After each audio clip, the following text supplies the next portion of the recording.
Very good morning everyone. I am Ravindra Kumar from R Climax Education Hub. Most welcome in R Climax Education Hub.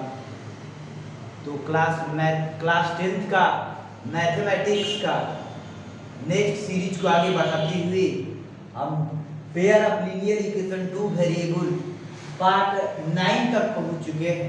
Part 8 तक series by series video provided कराए गए हैं। First of all सबसे पहले polynomial का video provide कराया गया, complete video provide कराया गया। इसके बाद जो है रियल नंबर के टोटल वीडियोज। इसके बाद chapter number 3 pair of linear equation two variable. पहले इसमें एनसीईआरटी की इक्वेशन को सॉल्व कराने के बाद नेक्स्ट बुकों का स्टडी कराया जाएगा। तो ध्यान देते हैं, पहले एक्सरसाइज 3.4 पर चलते हैं। एनसीईआरटी पार्ट 9 में इसमें ये दिए गए हैं कि एक्सरसाइज 3.4 में क्वेश्चन नंबर 2 वर्ड प्रॉब्लम है। 2 में कुछ बदलाया गया था। 3.4 में क्वेश्चन नंबर 2, इसमें 2 में ऐसा दिए गए हैं 1 2 3 क्वेश्चन दिए गए हैं। इसके बाद 4th क्वेश्चन की तरफ चलते हैं। जो वर्ड प्रॉब्लम है अपने बुक में मिलाएंगे, यहाँ पर पढ़ेंगे, उसका सॉल्यूशन देंगे। तो ध्यान दीजिए, Meena went to a bank. Meena जो है वो went to a bank, Meena bank जाती है टू विथड्रॉ 2000 रुपीज, यानी 2000 रुपए निकालने के लिए गई थी। सी आस्क्ड, और ये बोली थी कैशियर से टू गिव हर 50 रुपीज और 100 रुपीज नोट। ये बोली कैशियर से कि 50 रुपीज और 100 रुपीज का ही नोट चाहिए ओनली। फिर Meena got 25 notes in all. Total मिलकर यानी 50 रुपीज का और 100 रुपीज के नोट जो है 25 नोट्स इन्होंने प्राप्त की, यानी कैशियर इनको दिया। फाइंड हाउ मेनी नोट्स, यानी कितने नोट्स होंगे 50 रुपीज के और कितने नोट्स होंगे 100 रुपीज के सी रिसीव्ड, ये प्राप्त की है। तो हम लेते हैं कि let the total number of notes, let the number of notes of 50 rupees be x, यानी 50 रुपीज के नोट को एक्स मान लिए, and 100 rupees notes of 100 rupees be y मान। 100 रुपीज का नोट वाई मान। अकॉर्डिंग टू क्वेश्चन चलते हैं, ये 25 नोट है, यानी कंडीशन फर्स्ट,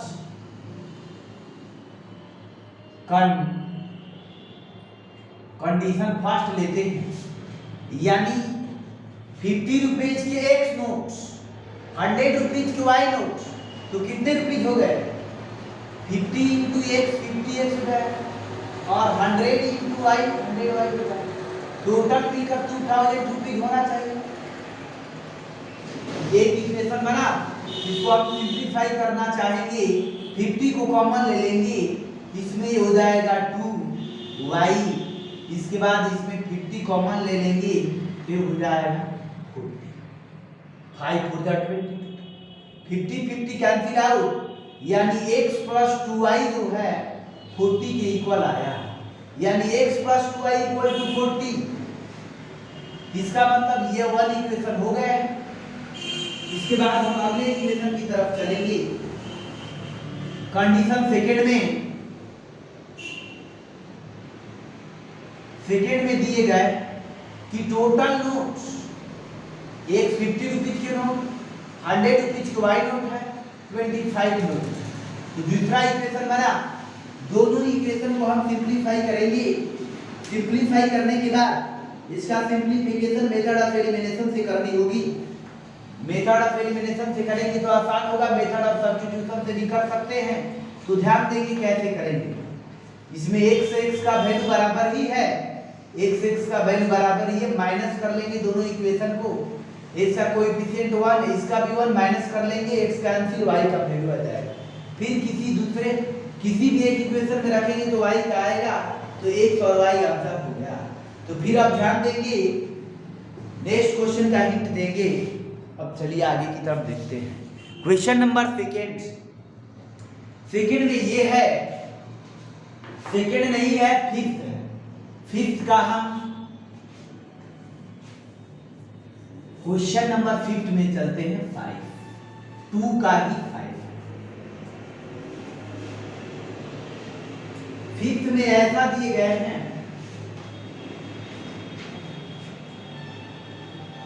फिर थोड़ी सी समझने वाली जरूर है। A lending library has a fixed charge for first 3 days, यानी लाइब्रेरी का पहले 3 डेज के लिए चार्ज फिक्स है। पहले 3 डेज के लिए चार्ज फिक्स है। इसके बाद ad additional charge for each day there, यानी 3 डेज के बाद हर दिन का, प्रत्येक डे का जो है चार्ज अलग। तो ऐसा कंडीशन है, सरिता पे 27 फॉर बुक गिफ्ट, 7 डेज के लिए, यानी 7 दिनों के लिए सरिता का 27 रुपीज पेड करना पड़ रहा है। तो इसका मतलब ये है कि पहले 3 डेज का तो फिक्स चार्ज और इसके बाद 4 डेज का। फिर इसके बाद दूसरा लड़की है सुशी, वह 21 रुपीज पे करती है 5 डेज रखने के लिए। तो इसका मतलब पहले 3 डेज का x, अब फिर और 2 डेज बचे होंगे, उसका जो है 2 into y। तो find the fix charge and charge for extra day. तो हम क्या करेंगे, let the fix charge, let the fix charge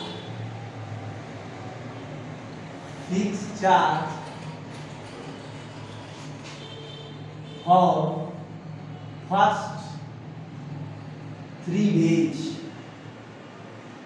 पहले 3 डेज का जो है फिक्स चार्ज हम क्या ले लिए, हम इसको x मान लेंगे, x ले लिए, x रुपीज ले लिए, एंड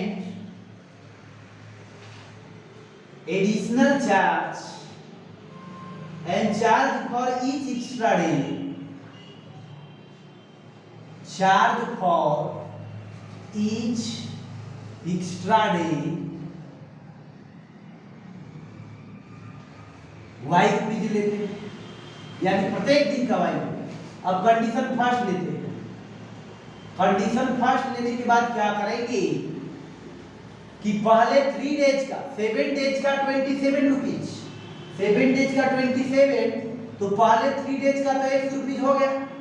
अब 7 डेज में 3 डेज का होगा 4 डेज का, 1 डेज का y, तो 4 डेज का 4y, टोटल रुपीज जो है 27 रुपीज।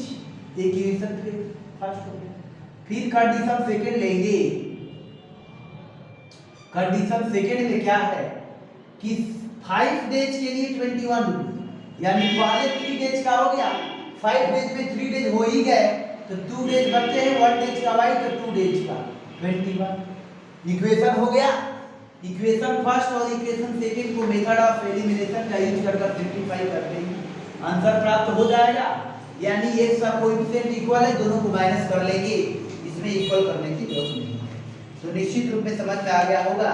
एनसीईआरटी का एक्सरसाइज 3.4 फिनिश हो गए हैं, स्क्रीनशॉट ले लेंगे। इसके बाद एक्सरसाइज 3.5 के लिए क्वेश्चन को हम देखेंगे। एक्सरसाइज 3.5 के लिए थोड़ी सी कंसेप्ट को देखेंगे, इसके बाद हम आगे की तरफ भी बढ़ना चाहेंगे। तो ध्यान दीजिए 3.5 के लिए कंसेप्ट, 3.5 के लिए कंसेप्ट में ध्यान दीजिए। मेथड ऑफ सब्स्टिट्यूशन पर question finish, method of elimination पर फिनिश, और मेथड ऑफ क्रॉस मल्टीप्लिकेशन जो तीसरा है उसमें हम चलेंगे। तो ध्यान दीजिए मेथड ऑफ क्रॉस मल्टीप्लिकेशन का यूज करना है। तो पहले देखिए मेथड ऑफ क्रॉस मल्टीप्लिकेशन क्या होता है। Method of cross multiplication.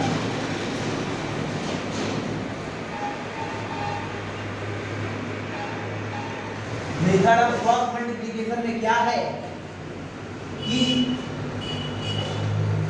जैसे a1x b1y c1 equal to 0, a2x b2y c2 equal to 0, ये दो इक्वेशन है स्टैंडर्ड फॉर्म में।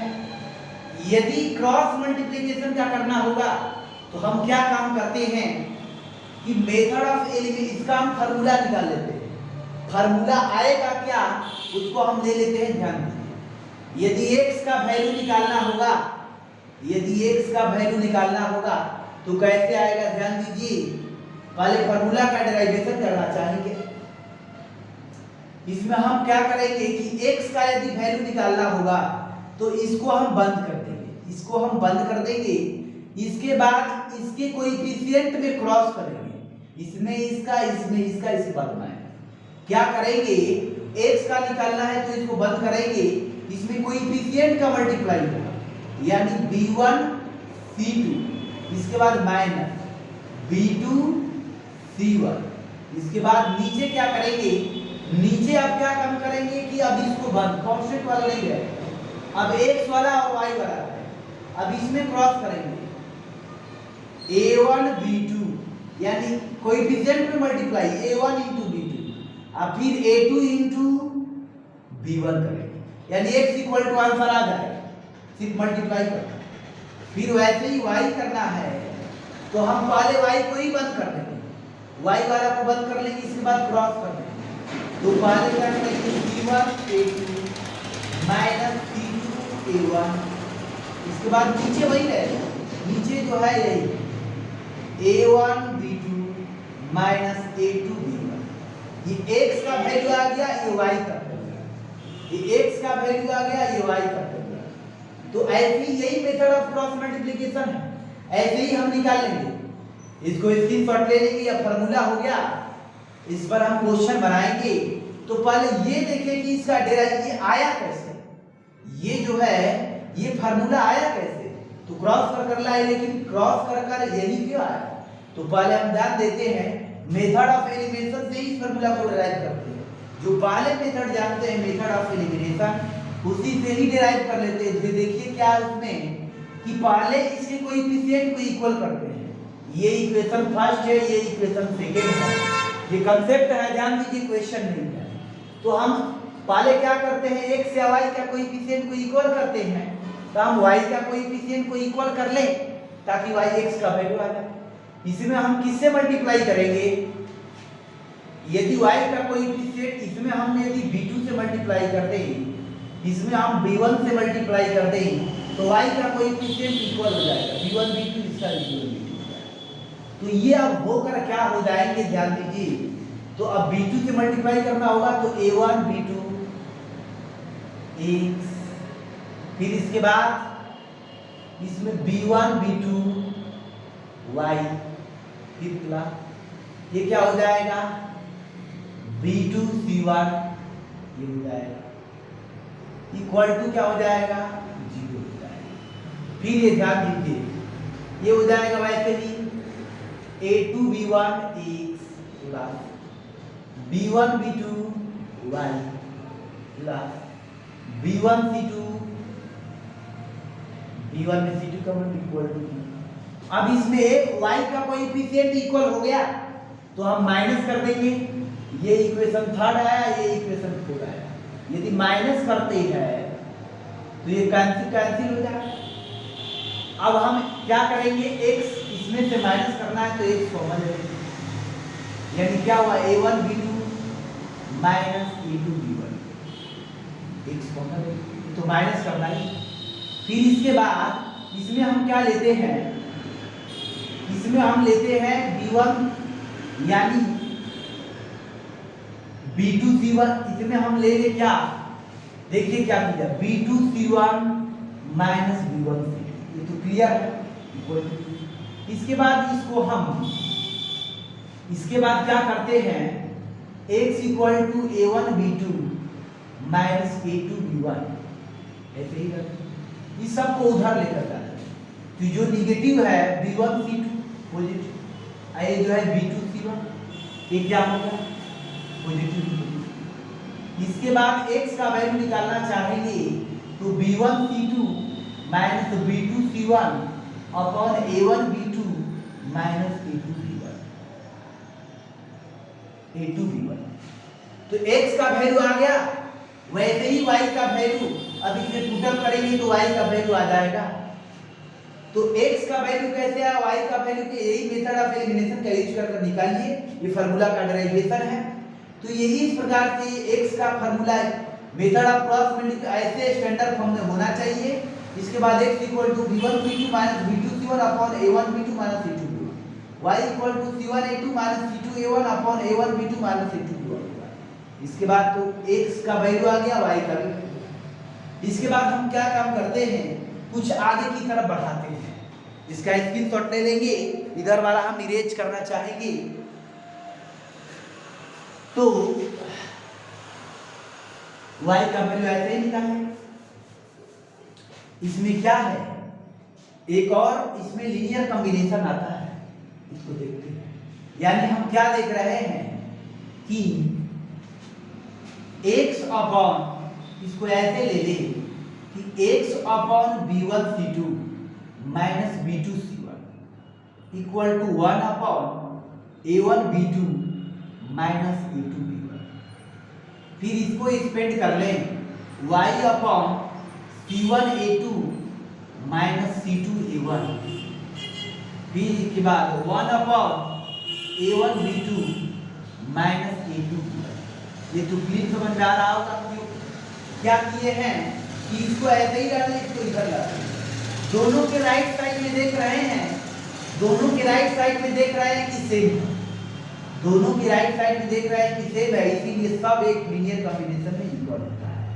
तो ध्यान दीजिए क्या होता है लीनियर कॉम्बिनेशन में इक्वल, कि x upon B1C2 B2C1 equal to y upon C1A2 minus C2A1 equal to 1 upon A1B2 minus A2B1। ये जो है लीनियर कॉम्बिनेशन एक लाइन में, ये जो है कभी कभी एग्जाम में पूछ देता है 1 मार्क्स में, 1 मार्क्स में क्वेश्चन पूछ देते हैं कि क्या ये स्टेटमेंट राइट है, तो ये निश्चित रूप से राइट है, इसका डेरिवेशन ऐसे है, तो निश्चित रूप से समझ में आ रहा होगा। इसके बाद हम क्या काम करेंगे, अब मेथड ऑफ क्रॉस मल्टीप्लिकेशन का यूज करते हुए हम क्वेश्चन की तरफ चलेंगे। तो एक्सरसाइज 3.5 में ऐसे ही चलना है, एक्सरसाइज 3.5 की तरफ चलेंगे, इसका स्क्रीनशॉट ले लीजिए। तो एक्सरसाइज 3.5 में ध्यान दीजिए, एनसीईआरटी का एक्सरसाइज 3.5 में चलेंगे। तो एक्सरसाइज 3.5 एनसीईआरटी का है, इसमें क्वेश्चन की तरफ चलना चाहेंगे। तो 3.5 सिर्फ है, तो 3.5 में फर्स्ट में ये दिए गए हैं कि which of the following pair of linear equation, यानी नीचे कुछ लीनियर इक्वेशन के पेयर दिए गए हैं, कौन सा यूनिक सॉल्यूशन है, कौन सा नो सॉल्यूशन है, कौन सा इनफिनिटी मेनी सॉल्यूशन है। In case of their unique solution, जिस केस में यूनिक सॉल्यूशन होगा उसी केस में जो है उसका सॉल्यूशन निकालना है, वो भी कैसे, क्रॉस मल्टीप्लिकेशन मेथड होगा। वैसे एग्जाम में कहता नहीं है, लेकिन इस क्वेश्चन में कहा है ताकि यूज कराना चाह रहा है। तो ध्यान दीजिए, फर्स्ट इसमें 4 क्वेश्चन दिए गए हैं। फर्स्ट इस प्रकार से है -3y इक्वल टू 0, फिर दूसरा दिया गया है 3x minus 9y minus 2 equal to 0। तो पहले देखते हैं क्या इस कंडीशन क्या है, तो रेशियो चेक करते हैं, a1 by a2 निकालते हैं। स्टैंडर्ड फॉर्म में पहले तो है, बिल्कुल है। इसके बाद a1 by a2 यानी 1/3 है, फिर b1 by b2 लेते हैं, तो इसमें क्या हुआ -3 by -9 यानी 1/3 आया, 1/3 आया। फिर c1 by c2 लेते हैं, तो इसमें क्या आया, इसमें आया -3 by यानी 3/2 आया। कंडीशन क्या है, A1/A2 इक्वल टू B1/B2 है, नॉट इक्वल टू C1/C2 है। ये किस केस का है, यह जो है नो सॉल्यूशन का है, यानी in this case system of linear pair of linear equation has no solution. इस कंडीशन में कोई सॉल्यूशन ना होगा, पैरेलल लाइन होगा, क्योंकि ऐसा कंडीशन पैरेलल लाइन का ही होता है।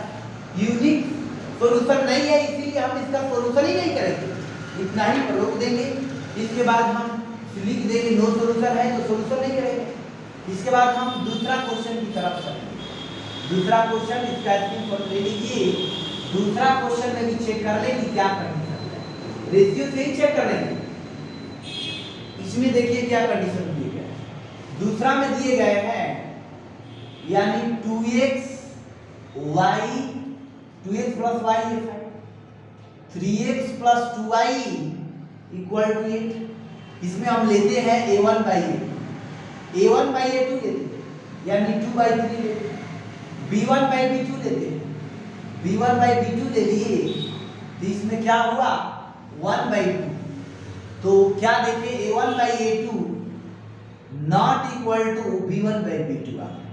इसका मतलब इन this case system of linear equation has unique solution. तो यूनिक सॉल्यूशन आया, यूनिक सॉल्यूशन। तो यूनिक सॉल्यूशन के केस में हम क्रॉस मल्टीप्लिकेशन का यूज करना चाहेंगे। तो ध्यान दीजिए पहले कैसे करते हैं। पहले इसको ऐसे क्रॉस मल्टीप्लिकेशन से पहले 2x हो गया प्लस y हो गया -5 इक्वल टू 0। ये हो गया 3x plus 2y -8 equal to 0। अब हम लिख देंगे कि A1 इक्वल टू क्या है 2, A2 इक्वल टू क्या है 3, फिर B1 इक्वल टू क्या है 1, B2 इक्वल टू क्या है 2, C1 इक्वल टू क्या है -, C2 इक्वल टू क्या है -। इस प्रकार से रख लेंगे।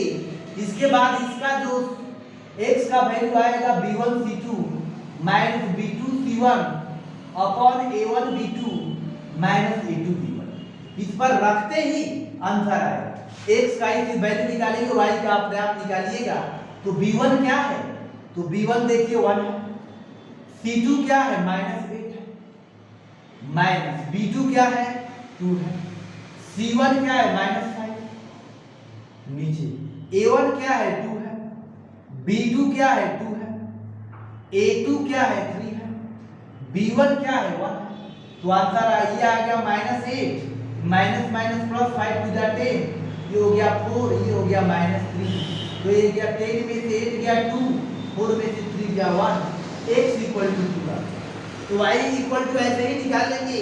तब हम नेक्स्ट क्वेश्चन का सॉल्यूशन जो है नेक्स्ट वीडियो में प्रोवाइडेड कराएंगे। तो आप अपना ध्यान रखें, take care, that's all. Regular basis पर वीडियो देखते जाएं, ये आपकी रिस्पॉन्सिबिलिटी है।